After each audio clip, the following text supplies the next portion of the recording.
Tag question জুড়ে দেওয়া প্রশ্ন for classes 9, 10 and SSC students. Practice 5. Slow and steady wins the race. ধীর ও অবিচলরাই দৌড়ে জয়লাভ করে, doesn't it? The mother has risen in her to see the orphan. এতিম বাচ্চাটিকে দেখে তার ভেতরে মাতৃত্ব জেগে উঠেছে, hasn't it?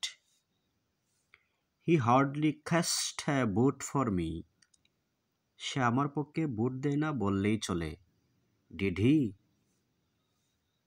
Kindly do me a favor. দয়া করে আমাকে একটু সাহায্য করুন, will you? I need not go there. আমার সেখানে যাওয়ার প্রয়োজন নেই, need I?